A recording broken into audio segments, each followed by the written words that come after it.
Greetings, YouTube and fellow traditionalist Catholics. This is Sergio Becerra II, and welcome back to my channel. So today we're going to be doing something different with our history lessons of the church.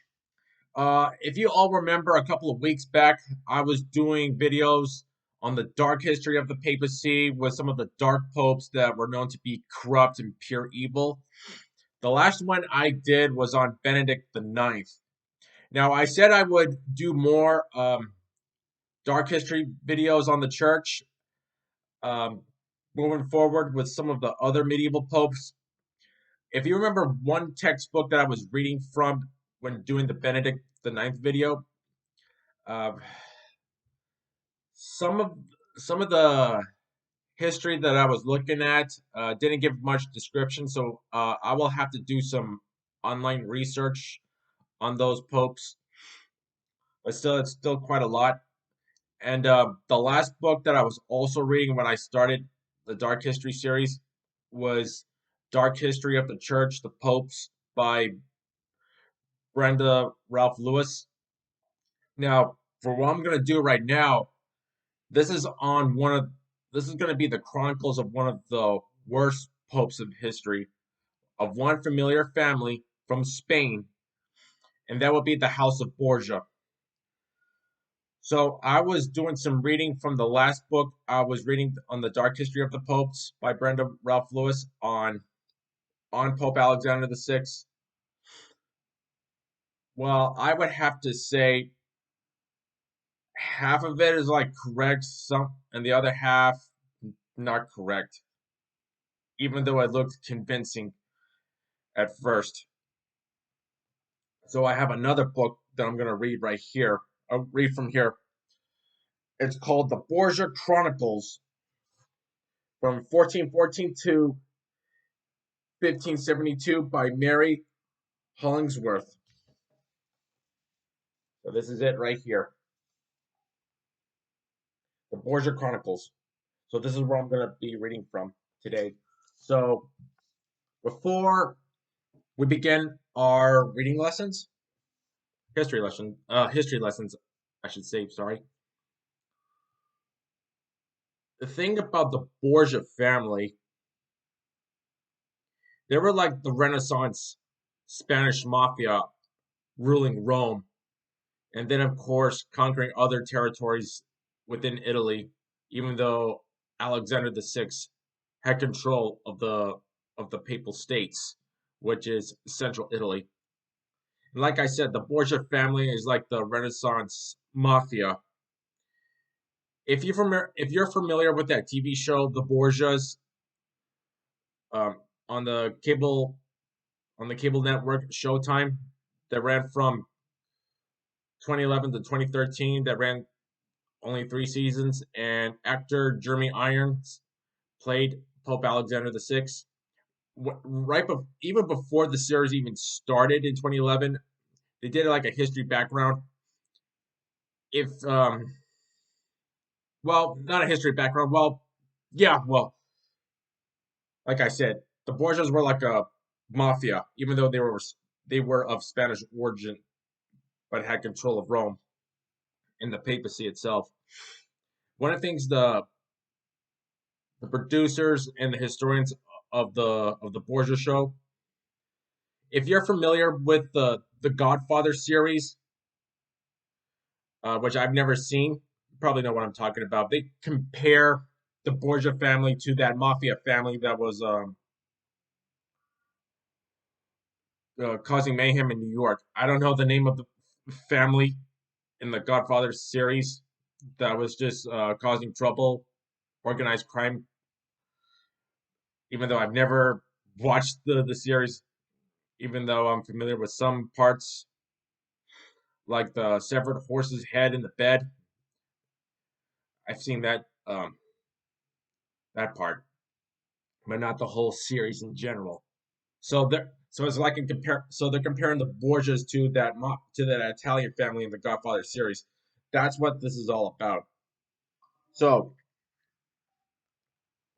we're gonna start off with the first Borgia Pope, and that would be the uncle of Pope Alexander the Sixth. Alfonso Borgia, who becomes Pope Calixtus III.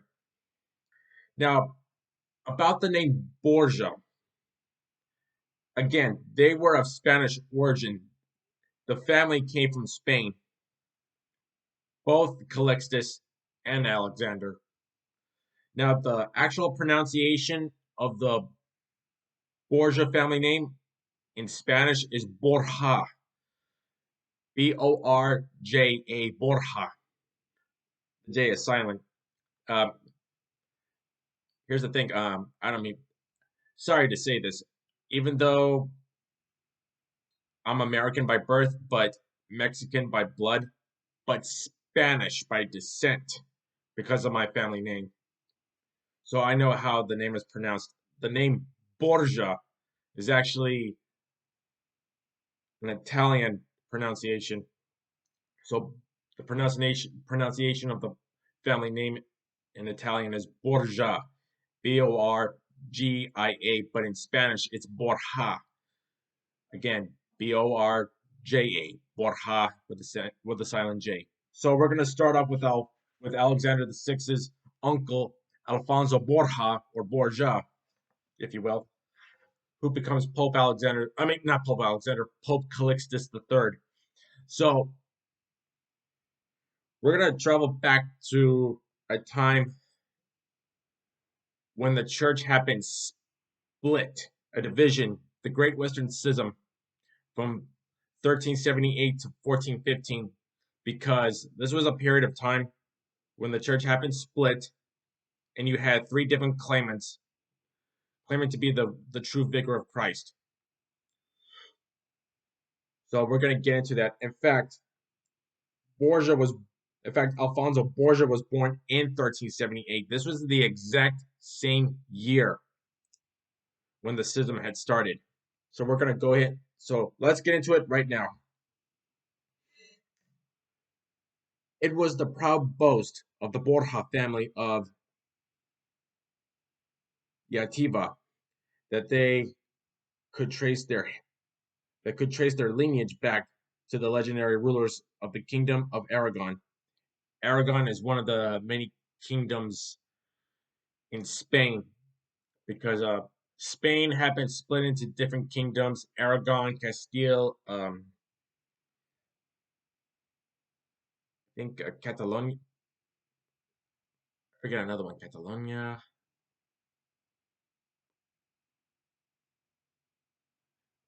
Sorry, I'm trying to remember. All I remember is that Spain had been split into different kingdoms. You got Aragon and Castile. I think Catalonia is another one. I don't remember, but let's get into more. History does not reveal whether this was true or not, but the family did owe its aristocratic status to King Jaime I of Aragon, known as the Conqueror, who had ennobled Esteban de Borja in gratitude for his role in the expulsion of the Moors from Valencia in 1240. So Spain at a time, parts of Spain at the time were in control of the Spanish Moors, which were Muslims that had control of Spain for some years. Well, for some centuries, going back to the time when Islam had risen up, and then of course, many centuries later, they'd be kicked out of Spain. The family seat of Yativa, the gift of Jaime I, was a hill town some 40 miles south of Valencia, which dated back to the Roman Empire. It was dominated by the Borja castle. Okay, so Valencia is the name of the city which both Calixtus and Alexander were born from. Okay, so I'm going to read this little short sentence right here. Alfonso de Borja was born on 31st December 1378, a day that marked the end of a disastrous year in the history of the papacy. Okay, so Alfonso Borgia was born on December 31st of 1378. That's New Year's Eve. All right, now the next one. Around 1375, Domingo de Borja, from a cadet branch of the family living at Torre del Canals, married Francia Marti. Their first two children were daughters, Catalina, who became betrothed to Baron Juan de Milla, and Juana, who went on to marry a cousin on her mother's side of the family. Francia went on to produce two more daughters, Francia, who became a nun, and Isabella, for whom Domingo found a prestigious husband in the shape of Joffrey de Borja, the eldest son of the main branch of the family. Between the two sets of daughters, however, Francia gave birth to a son. Alfonso de Borja was born on 31st December 1378, a day that marked the end of a disastrous year in the history of the papacy. The Great Western Schism, which split the church and saw competing pontiffs struggling for supremacy, was to last for over 40 years. In 1392, at the age of 14, Alonso was sent to the prestigious Catalan University of Lleida to study canon and civil law, subjects at which he excelled, and he was appointed a lecturer after finishing his studies.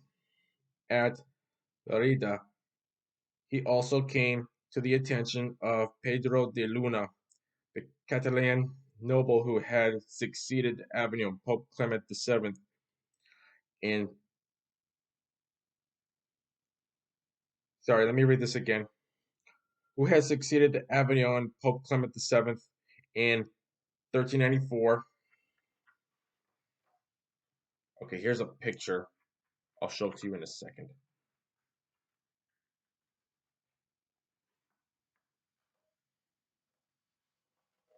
Chosen the name Benedict XIII.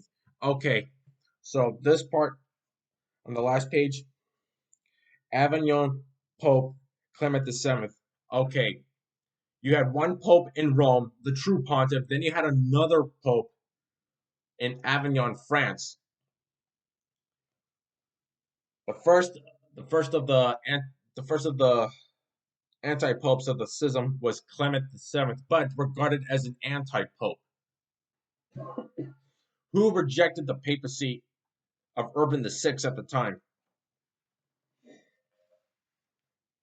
So here's a here's a page of what looks like a medieval manuscript page.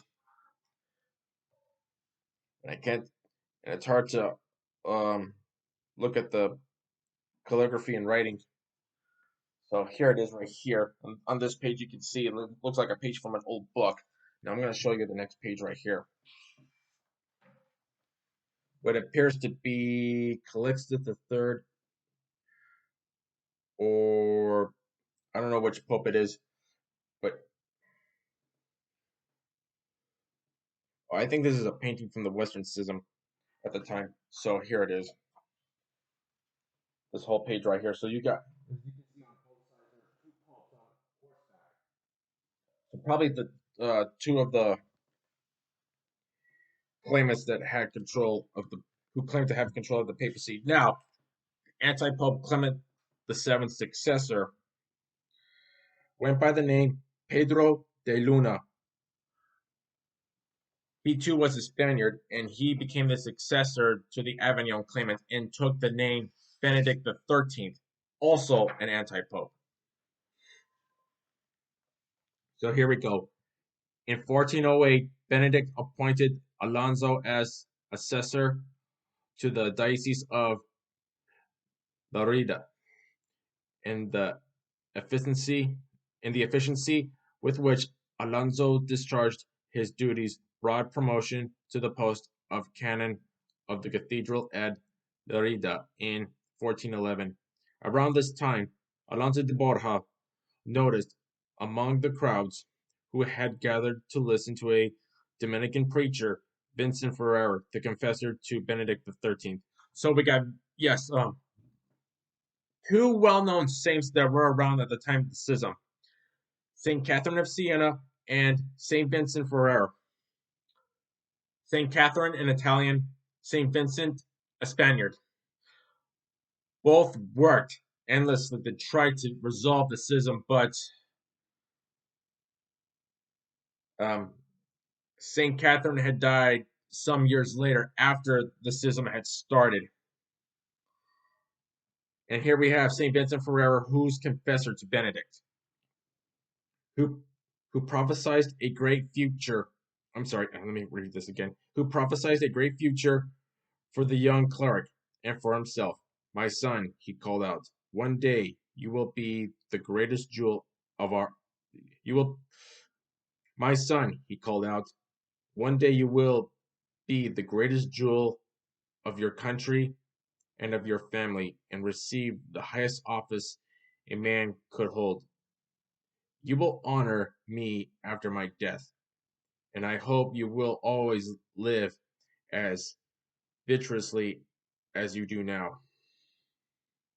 So, Saint Vincent Ferrer prophesied Alfonso Borgia's future, knowing one day he would be Pope. And he also says he would honor him, which also is true after his death, that Calixtus III would be a saint one day. Here's the thing. It's supposed to be Alfonso Borgia, but it says here Alonso. Uh, I don't know if Alonso or Alfonso are both Spanish pronunciations. I don't know, but all I know is it's most of the time it's been pronounced Alfonso, but it says Alonso. I think Alonso is English or Spanish. I don't know. Sorry, I'm just trying to get things right here when it comes to names. But I still believe it's still pronounced Alfonso because another page says the name Alfonso. Oh, oh no, that's something. That's oh no, my bad. That's another. Oh no, I'm looking at a Spanish king here. Hang on. Okay, Alonso. Okay, it says at the beginning. Alfonso de Borja. Alonso. Oh, my bad. Well, I still say Alfonso, but whatever. Okay, so here we go. The young Alonso de Borja showed himself to be diligent, clever, trustworthy, and straightforward. Rare attributes in an age better known for duplicity, duplicity and betrayal. His exceptional talents would soon bring him to the attention of King. Oh, his exceptional talents would soon bring him to the attention of the King of Aragon. The king at the time, during Borgia's time, as um, as part of as being a cardinal under Benedict, the king at the time was Alfonso V of Aragon, who was king at the time of the schism. Even after the schism had faded away, Alfonso did want to restart the schism for I don't know why, because even though anti-Pope Benedict XIII was, of course, a Spanish pope, but not really. He believed that Benedict was the true pope, not the claimants of Rome and Pisa, which is later mentioned. Now I'm gonna read this highlighted part on this on page 14 right here, titled "The Great Schism," on how this all started. The Pope had resided in Avignon, France. Sorry, let me read that again. The Pope had resided in Avignon, France, ever since the French Pope Clement V had spurred Rome I'm sorry, the French Pope Clement V had spurned Rome in 1309, but in 1377, in response to urgent calls for the successor of St. Peter to return to his rightful seat, Pope Gregory XI set up his court in Rome. Okay, way before the schism had started in the early 1300s, the French monarchy under Philip IV hijacked the papacy, moving it from Rome to the southeastern town of Avignon, France, starting with Clement V, and then finally ended with Gregory XI. So throughout most of the 1300s, there have been 7 French popes. So Avignon at the time was, I would not say like a substitute version of Rome, but somewhat being a new Rome. And most of the cardinals that were appointed under every single French pope, all of course were French. So here we go. The conclave of cardinals assembled to elect a new pope following Gregory's death in March 1378 witnessed unprecedented violence. The Roman mob broke into the Vatican and forced the cardinals to elect an Italian pope, Urban VI. The French cardinals declared the election invalid and elected their own pope, Clement VII, returning with him to Avignon. Okay, here's the thing. After Gregory XI's death, the people of Rome, the Romans, they wanted a Roman pope. They did not want another French pope. They don't want a French pope. They were tired of the French popes. So while all this was going on in the conclave, some rumor broke out that another French pope had been elected, and this caused a riot in the streets of Rome, causing people to march to St. Peter's. So what did the French cardinals do? They elected an Italian. They elected the Archbishop of Bari, who was not even a cardinal at all, but an archbishop still. And he took the name Urban VI. This was just to get everyone to calm down. So that once Urban VI became Pope, things were changing since the French cardinals had been living like aristocrats, even though no doubt that a lot of these cardinals did come from powerful families. That's how it was in medieval times. Urban like cut down on all luxury and other lavish lifestyles, and it started getting serious. But the cardinals set up another conclave in the town of Inagni to hold another conclave to elect their own pope. So, and they declare Urban's election invalid because of the riots. So they elected a Swiss pope from Geneva.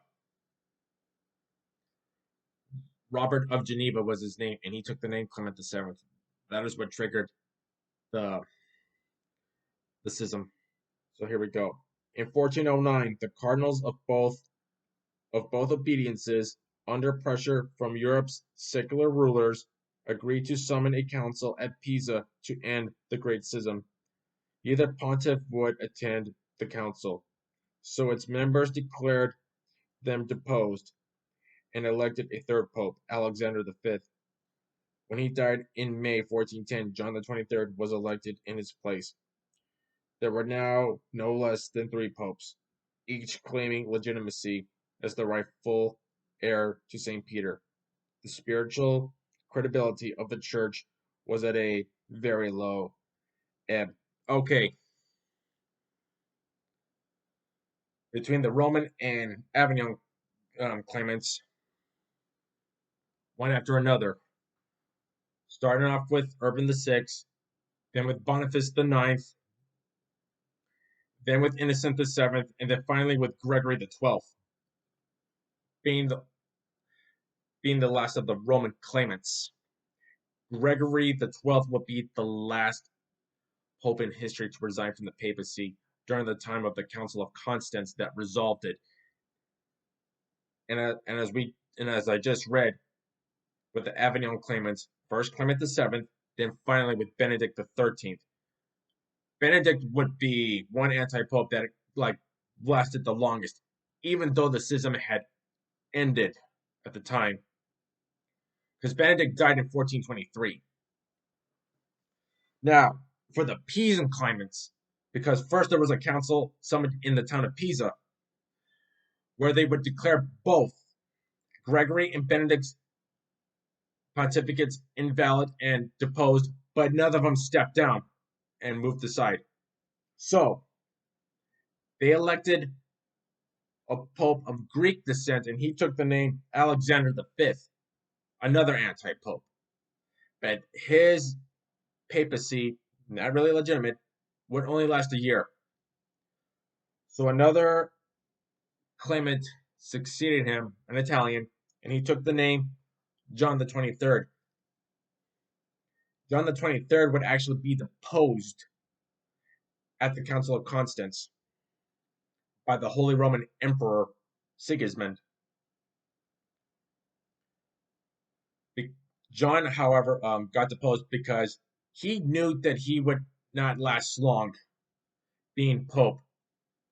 So he runs away during the time of the council. Forces of the emperor go after him and bring him back, and he's immediately deposed. As for Gregory and Benedict, well, they declared Benedict invalid and deposed him, but never stepped down. He still claimed he was still the legitimate pontiff and still ruled in his claimant. Well, he moved his court from Avignon to his homeland in Spain. So he spent the rest of his years in Spain, still claiming to be the real pope, even though the schism had ended. And later on, we'll read into Gregory the 12th successor. Like I said, Gregory the 12th will be the last pope in history to resign from the papacy. Gregory the 12th stepped down in peace and let the conclave elect a new pontiff in his place, even though the other two claimants were done away with and were declared illegitimate. So here we go. 1414 to 1419. After the failure of the Council of Pisa to end the Great Schism in the Church, the Holy Roman Emperor Sigismund and Europe's other rulers opened the Council of Constance in 1414 in the hope of better success. So, Europe at a time with all the kingdoms like England, France, Spain. You had the Kingdom of Naples, which is in southern Italy, and many other parts of Europe. They were all split on who was the real pope. France and Spain did recognize the claimant in Avignon, with both Clement and Benedict. Some of the other countries like England, the Holy Roman Empire, and I forget what other countries, they were siding with Rome. But when the Council of Pisa happened, most of the kingdoms in Europe shifted to Pisa, but still, Spain and France were still siding with Avignon. But I think the Kingdom of France shifted to Pisa, but some parts of France, including Avignon, still recognize the Avignon claimants. Now, the Holy Roman Emperor at the time, Sigismund, a Hungarian king. Now, before the Council of Pisa and Constance had even started, Sigismund was actually well remembered for starting one of the most famous military orders of the time, but it only involved monarchs and other nobles that would only be part of this order. and their job was to protect all of Christendom from the forces of the Ottoman Empire that were trying to take over Europe. And the name of that military order, that is one of my favorites, literally, is the Order of the Dragon, that was started under Sigismund. So, Sigismund would be one of the many participants during the Council of Constance when all this was going on. King Ferdinand I of Aragon died on 2 April and was succeeded by his son, Alfonso V, determined to revive the old Aragonese claim to the Kingdom of Naples, encompassing much of southern Italy. He decided his he decided his be- he decided his best chance of acquiring people's support for his plan was to oppose the Council of Constance. So he forbade Alonso to travel to Switzerland. Well, Constance is actually in Germany, not Switzerland. Well, depending on the geographical structure of Europe at the time, because everything was shifting because of wars, and then, of course, the structure of the Holy Roman Empire, all of that. So, the Kingdom of Naples, which is in southern Italy, as I had mentioned, about some of these European kingdoms siding with which claimants. Naples, for many centuries, been fought back and forth with both Spain and France, claiming to have a legitimate claim to that southern Italian kingdom. That I'd never understood for a long time. I don't know why France and Spain would have claims to be the real owners of the Kingdom of Naples. So, I know there have been quite a. I can only think of one French king that had control of Naples, and that was Charles II of Naples, but he was known as Charles the Lame. He lived in the late 1200s. This was during the 15-week papacy of Saint Celestine V. So there's been like a shift back and forth with France and Spain, whoever had control of Naples, but looks like Spain was kind of like getting the upper hand. I'm not sure to be exact. In 1417, Alonso de Borja was sent by the Diocese of Lerida to discuss financial issues with royal officials. His abilities so impressed Alfonso V. His abilities so impressed Alfonso V that he was taken into royal service as a secretary. On 8 November that year, the cardinals present at Constance, along with 30 other churchmen representing the nations attending the council, assembled in the merchants' hall, in the merchants' hall, in the merchants' hall there. I'm sorry, in the merchants' hall where 3 days later they elected a Roman noble. Okay, so so the conclave takes place, ending the schism. Sorry. Here we go. Cardinal Odo Colonna as Pope Martin V. Well, so Gregory the 12th is gone. John the 23rd is gone. Benedict, even though declared deposed, still ruling in Spain as Pope. So a member of the House of Colonna, that would be Cardinal Odo Colonna, is elected at Constance and takes the name Pope Martin V.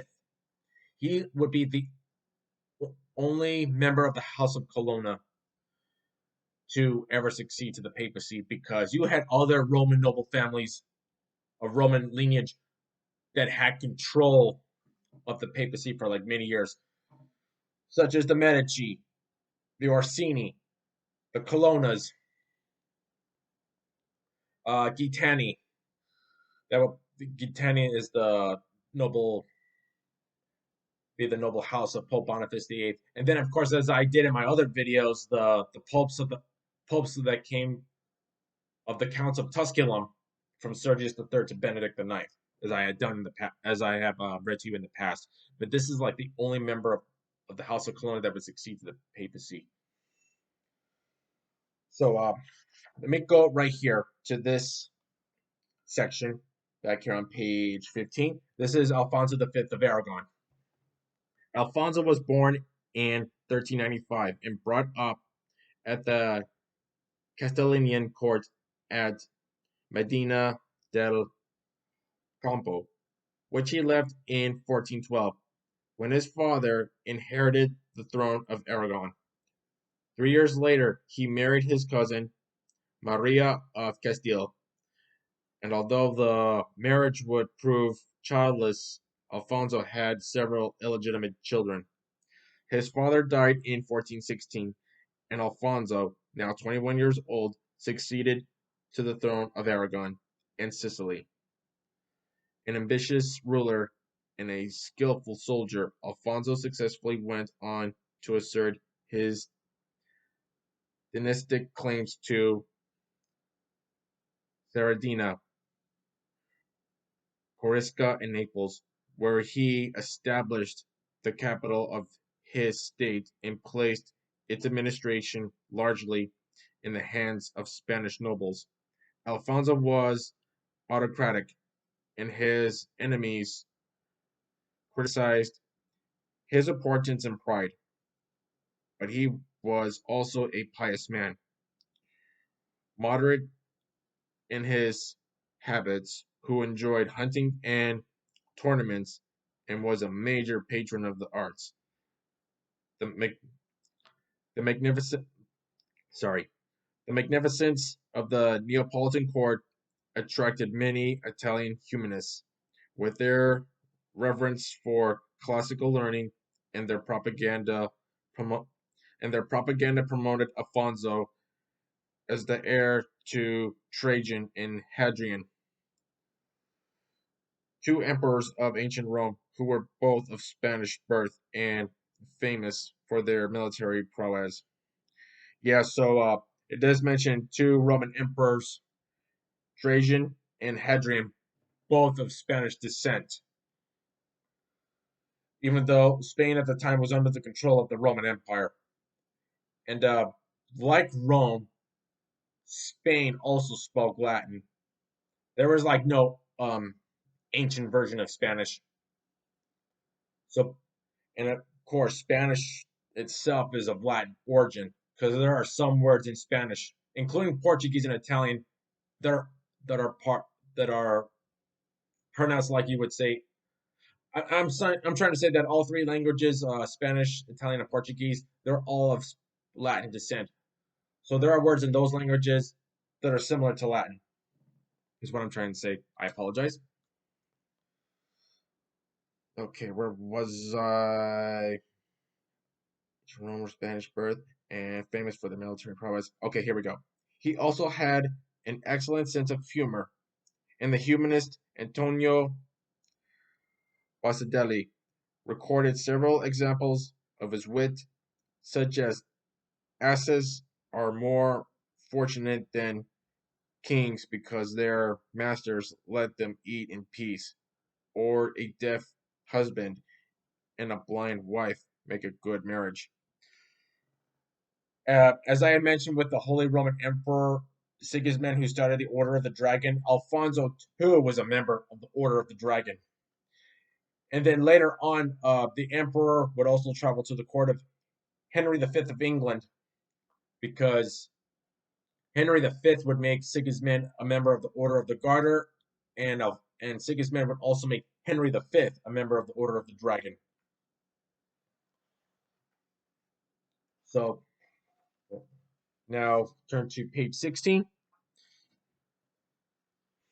where we still leave off. Uh, let's see. Okay, now Pope Martin V, he's now elected and he becomes the new pope. things started to settle down now with the schism now over, even though Benedict is still ruling in Spain. While the Roman and Pisan popes both abdicated, the elderly Benedict XIII, age 89, stubbornly continued his stubbornly refused to. I'm sorry. Let me read this again. While the Roman and Pisan popes both abdicated, the elderly Benedict XIII, aged 89, stubbornly continued to refuse to obey the council and retreated with his cardinals to the fortress of Pensacola near Valencia, where he lived under the protection of Alfonso V.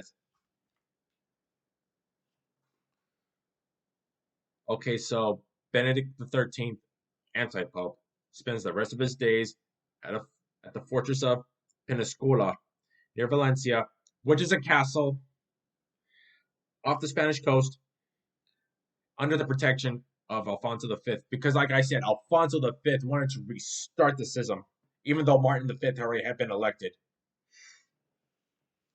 and yet still recognized anti-pope Benedict XIII being the true pope. Okay.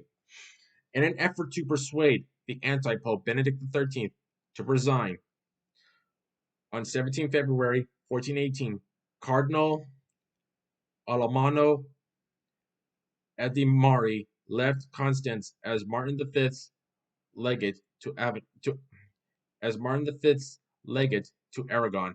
Alfonso V appointed Alonso de Borja to negotiate on his behalf.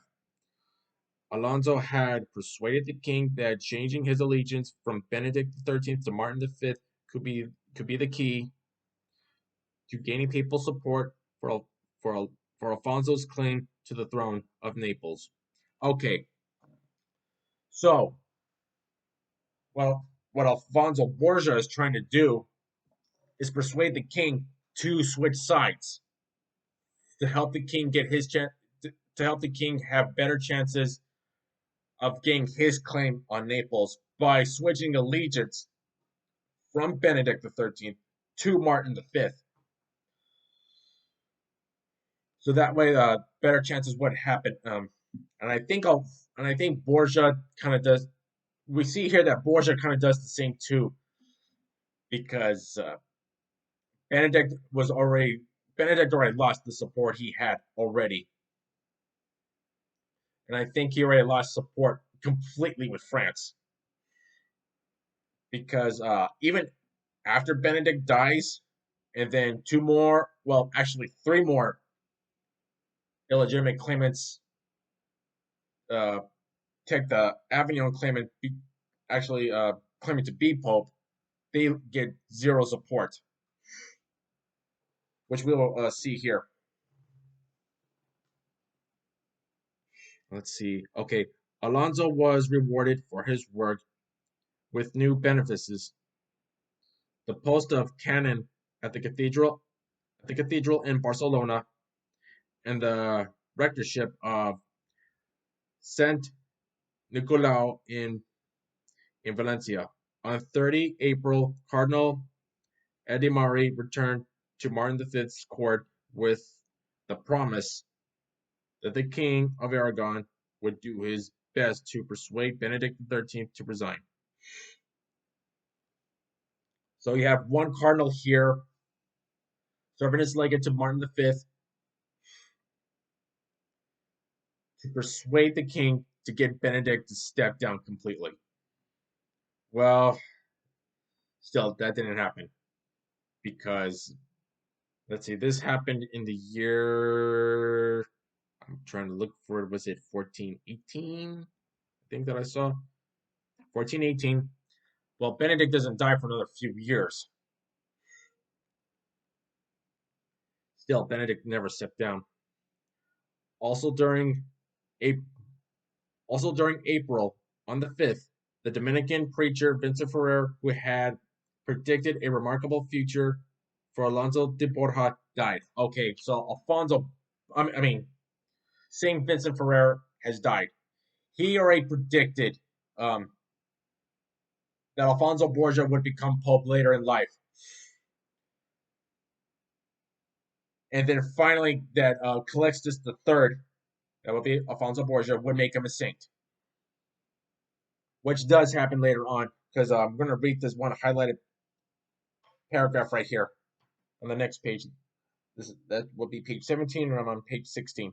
Okay, so let's move forward in time. Before I do that, read this short sentence right here. Alonso was rewarded for his work with new benefices, the post of canon at the cathedral in Barcelona. Okay, okay, that's one of the paragraphs that I just read right now. Excuse me for a second. My throat is parched, and I need my coffee.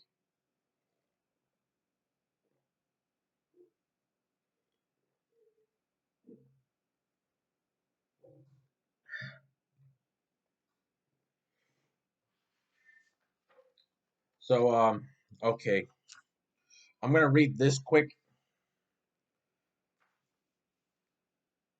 I'm gonna read this quick paragraph right here, and then let's see, finish up with page 16 and 17, and then in the next video we'll still continue. We'll still continue on with more with Alfonso Borgia. So this has so far been very good. This will be part one of Borgia's life. Okay, so here we go. From 1420 to 1424. In 1420, Alonso de Borja was appointed vicar. Oh, sorry, let me read that again.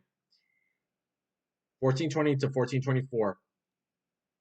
In 1420, Alonso de Borja was appointed vice chancellor to the Regency Council that was to rule Aragon in the absence of Alfonso V, who left with a powerful fleet to assert his authority in Sardinia and Corsica, two of his Mediterranean possessions, and to negotiate with Queen Joanna of Naples. On 30 September that year, Pope Martin V made his formal entry into Rome, re-establishing the city as the home of the papacy. Alfonso V made a triumphant entry into Naples on 5 January 1421, having persuaded the childless Queen Joanna to adopt him as her heir. However, the queen, surrounded by intriguing courtiers, fell out with Alfonso in 1423, and, with the support of Pope Martin V, adopted Louis III of Anjou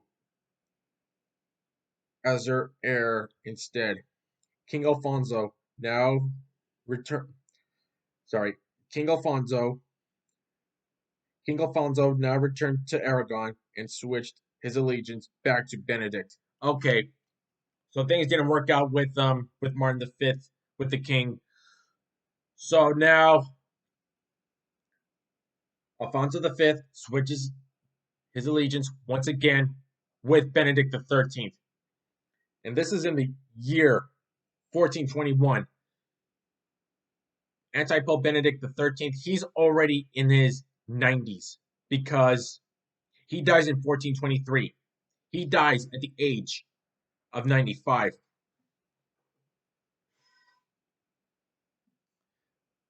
Uh, I'm trying to remember.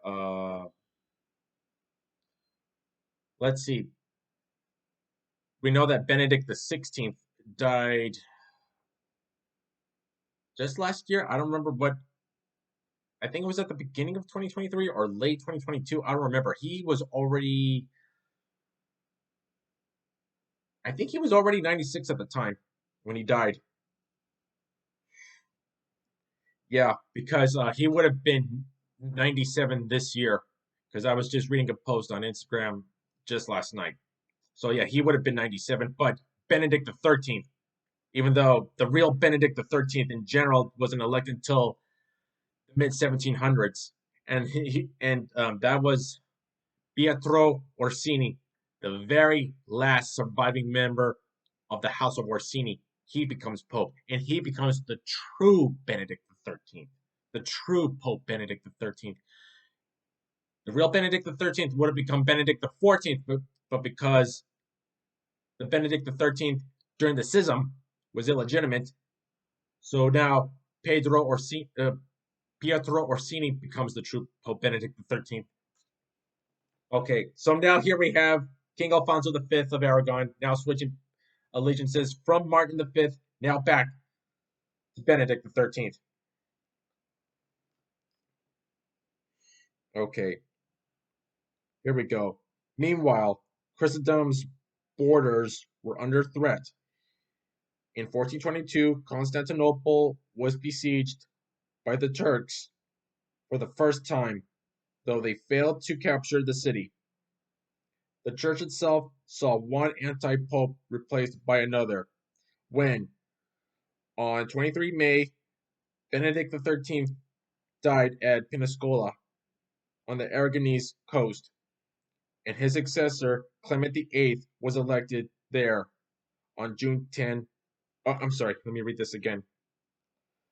Benedict XIII died at Pensacola on the Aragonese coast, and his successor, Clement VIII, was elected there on 10 June. Okay, Benedict XIII is dead. He is succeeded by another anti-pope, also of Spanish descent, Clement VIII. But being recognized and the support shrinked. There was very little support from any kingdom. They were not getting any support or any not being recognized at all whatsoever. And then, of course, now you've got all of Europe, all of Christendom now freaked out because now you've got the Muslim forces of the Ottoman Empire now at the gates of Constantinople, which is the capital of the Byzantine Empire, which is actually the capital of the Eastern Roman Empire. So you still had the Roman Empire still existing way past after Rome's official fall in the late 5th century, because the Roman Empire had split in two, and then you had two different emperors ruling from which capital? One in Rome, one in Constantinople. So the Byzantine Emperor, so the Byzantine Empire is actually the Eastern Roman Empire in this day. So this is the first time that Constantinople has. This is the first time that Constantinople is now under siege, because even before Constantinople's fall, 30 years later,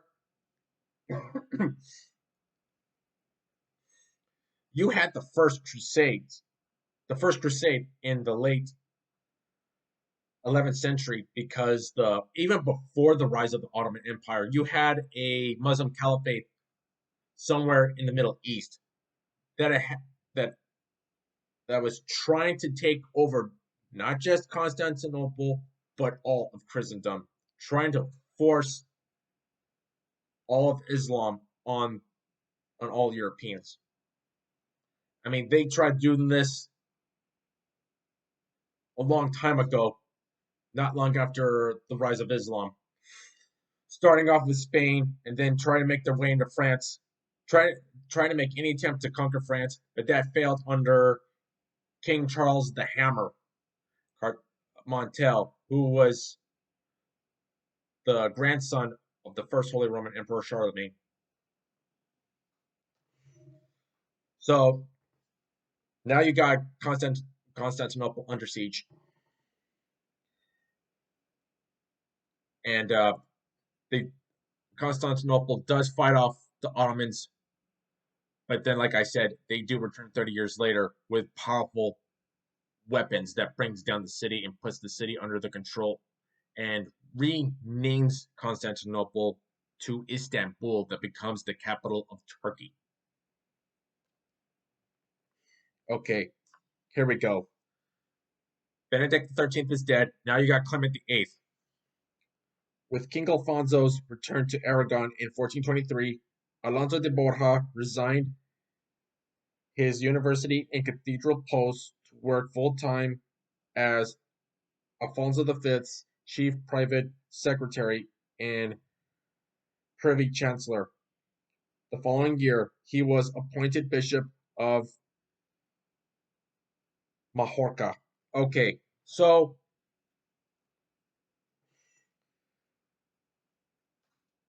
for Alfonso Borgia, he's already now resigned from his university and cathedral posts. Now he's working full time as private chancellor under Alfonso V, and then a couple of years later, he's now appointed Bishop of Majorca, which is another Spanish town. So now we're gonna go right here to page 17. Now this is just one paragraph talking about Saint Vincent Ferrer that had been supportive of Benedict XIII and is one of the many saints that tried to resolve the schism at the time. So here we go. Saint Vincent Ferrer, born to an English father and a Spanish mother in 1350. The young Vincent Ferrer joined the Dominican order, also known as the Black Friars, at the age of 17. While suffering from a serious illness, he had a vision of Christ, who commanded him to go out and convert non-believers. He celebrated his miraculous recovery by preaching to Jews and Muslims across Spain and became confessor to both Pedro de Luna, that would be anti-Pope Benedict XIII, and the Queen of Aragon. He led a life of apostolic. He led a life of apostle. I'm sorry. Let me read this again. He led a life of apostolic poverty, fasting regularly, and sleeping on the floor. He also traveled on foot through France, Savoy, straddling the modern Franco-Italian border, and northern Italy, where the miracles he wrought, among plague victims fostered a popular cult. He died in Venice in Brittany. He died in sorry, let me read this last part again. He died in Venice in Brittany in 1419 and was canonized in 1455. Okay, the town of Venice in Brittany, that's one of the duchies in France, and then later canonized in 1455. So he dies in 1419. This was 4 years after the schism had ended. Died in 1455. This is when Alfonso Borgia was Pope Calixtus III and would later canonize him. Okay, so we're going to stop right there and we're going to continue off on page 18 with part 2 of Alfonso Borgia's life. So we just started with the birth of Alfonso Borgia and now worked our way through with the Great Western Schism and the end of the schism. Now with all these claimants out of the way, Martin V is now the Pope, and Benedict XIII, an anti-Pope, is dead. But still, you had three more claimants to the Avignon the Avignon papacy, but still zero support from any monarch. Okay, so part 1 of the Borgia Chronicles, starting with the uncle of Pope Alexander VI, Alfonso Borgia, who later becomes Pope Calixtus III. Okay, so tell me what you think in part 1 of Alfonso Borgia. Hit that like button, hit the subscribe button, hit the notification bell for more videos on the Borgia Chronicles. Comment below and tell me what you think. So here's the book right here, the Borgia Chronicles, 1414 to 1572 by Mary Hollingsworth. All right, this wraps it up for today. Have a blessed day, and I'll see you in the next video. Take care now. Bye.